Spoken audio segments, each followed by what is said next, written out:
So, what if I told you there's a completely legal strategy that lets the super rich live these incredible lives while paying almost zero in taxes? And get this, when they die, their heirs can inherit everything and the government doesn't take a single dime.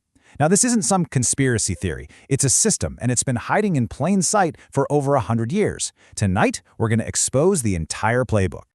It all starts with a fact that, let's be honest, just feels fundamentally wrong. A teacher making $60,000 a year can end up paying a higher effective tax rate than a billionaire whose wealth is just exploding by millions or even billions every single year. Yeah, you've seen the headlines about this stuff, and it's easy to get angry.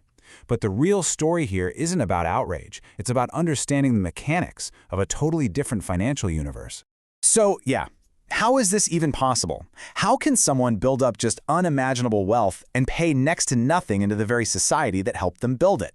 Well, the answer reveals a game that's being played with a completely different set of rules. See, for most of us, our entire financial life is built around one thing: income. We work, we get a paycheck, and a big slice of it vanishes to taxes before we even get to touch it. We've been taught that earning a high income is the goal, but the wealthy, they know that earned income is a tax trap. And while the rest of us are busy playing checkers, they are playing three-dimensional chess. Just think about it for a second. Your financial path is probably linear, right? You earn money, it gets taxed right away, and then you try to build some wealth with whatever's left over. The ultra-wealthy, they just flip that entire script on its head. Their whole focus is on building wealth first, and then they figure out how to access that wealth without ever triggering a tax bill. And this isn't some accident. It's a deliberate, almost elegant strategy. A USC law professor, Edward McCaffrey, he actually gave it a really simple, memorable name so his students would get how the system really works. Buy, borrow, die. Once you understand these 3 steps, I promise, you will never look at money and wealth the same way again.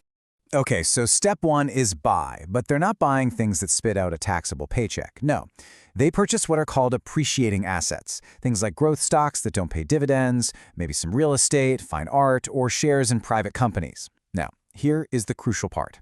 As long as they never, ever sell these assets, all that growth, all those gains, they are completely invisible to the IRS. Decades can go by, a fortune can be built, and not a single dollar of tax is owed.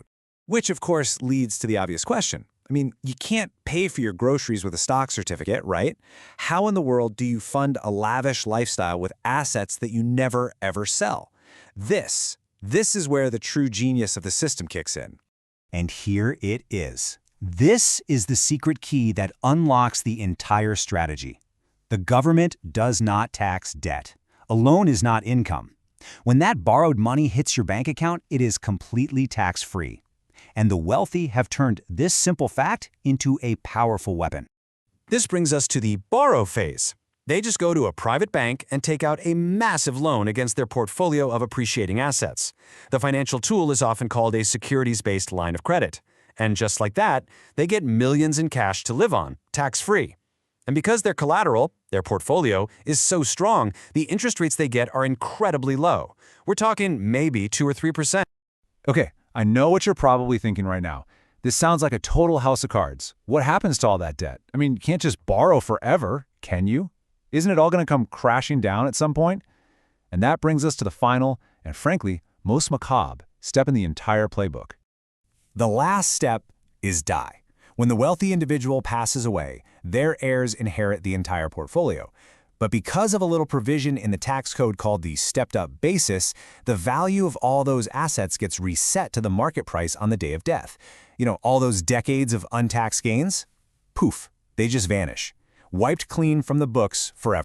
So let's just put it all together. It's so simple. It's brilliant. Step 1, you buy assets that grow in value and you just hold on.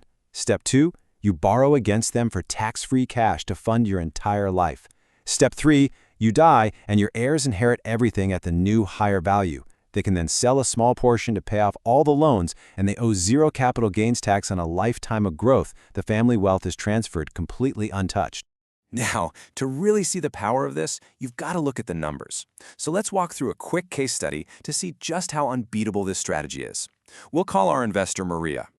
So Maria starts with $1 million, but instead of spending it, she invests it all into a portfolio of assets that are specifically chosen for long-term growth, not for generating taxable income, like dividends.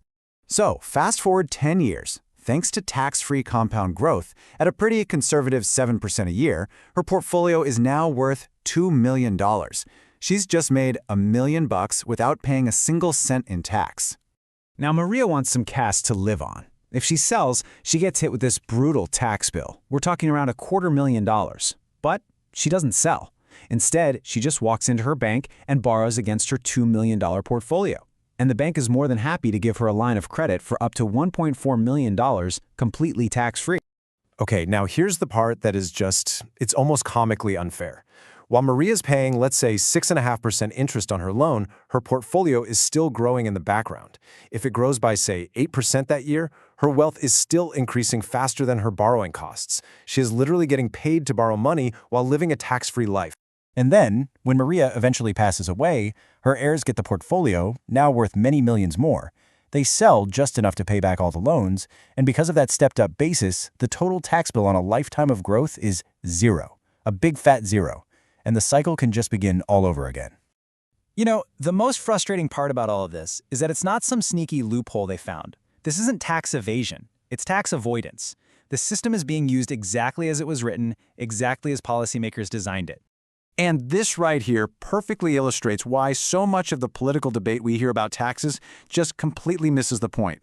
You know, politicians can argue all day long about raising capital gains tax rates, but guess what? It's totally irrelevant. The ultra-wealthy have simply opted out of the system that taxes realized gains because they never sell. So what's the big takeaway here? It's not about getting angry.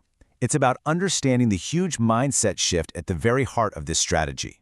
It's the difference between thinking like a laborer who trades their time for taxable income and thinking like a capital steward who builds and leverages untaxed assets. It boils down to this. The person trapped in the regular tax system is always asking, how much money can I earn?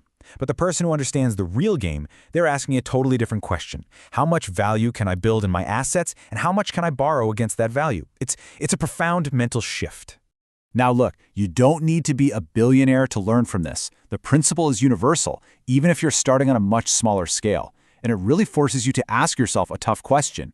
Is your financial life just built around chasing the next paycheck, which will always be taxed, or is it built around acquiring assets that can work for you long after you've clocked out for the day? You might be feeling like you've been playing checkers your whole life, while this other, more complex and way more rewarding game was being played all around you. And maybe the rules don't seem fair, but understanding them, well, that's the first step to playing a much better game with your own financial future.